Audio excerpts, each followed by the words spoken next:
မေလ9ရက်နေ့သည်ဥရောပနှင့်ယူရောပဒေအဖြစ်ကမ္ဘာ့အချို့ဒေသများတွင်အတိမတ်ပြုထားသောနေ့တစ်နေ့ဖြစ်ပါသည်1950ပြည့်နှစ်မေလ9ရက်နေ့တွင်ပြင်သစ်နိုင်ငံသားရေးဝန်ကြီးရောဘတ်ရှူမန်ကရှူမန်ကြေညာချက်ကိုထုတ်ပြန်ခဲ့သည်ဥရောပတိုက်ရှိနိုင်ငံများအကြားငင်းချရေးနှင့်ပူးပေါင်းဆောင်ရွက်ရေးအတွက်အခြေခံအုတ်မြစ်ကိုချမှတ်ခဲ့သည်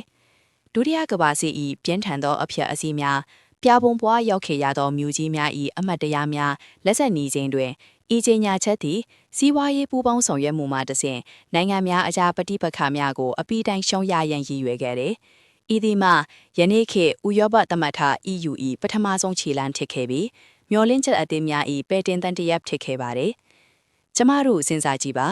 ထိုခေတ်ကာလကစစ်ပွဲတန်ရာများထစ်ပြူလဲနေသောတိုက်ကြီးတစ်ခုအတွက်မျော်လင့်ချက်အလင်းရောင်မိမြတောက်ပါလိမ့်မည်နီ။ဥရောပနေ့ထိနိုင်ငံများစွာ၏ယဉ်ကျေးမှုထလေစရိုက်နှင့်ဘာသာစကားများကွဲပြားတော်လေစည်းလုံးညီညွတ်မှု၏စွမ်းအားကိုပြသနေပါသည်။ဒီလောက်ထိနေမြစ်ပြားကိုကျော်လွှမ်း၍လူသားချင်းပူးပေါင်းဆောင်ရွက်ခြင်းတဦးကိုတဦးနားလေပေးခြင်းနှင့်ဘုံအနာခတ်ကိုတီထောက်ခြင်းတို့၏တင်ကတာတစ်ခုထင်လာကြတယ်။ကွဲပြားသောမြို့ကြီးများ၏လမ်းမပေါ်တွင်ငိမ့်ချမ်း၏အလံများလွင်ထူးနေသည်ကိုစိတ်ကူးကြည့်ပါ။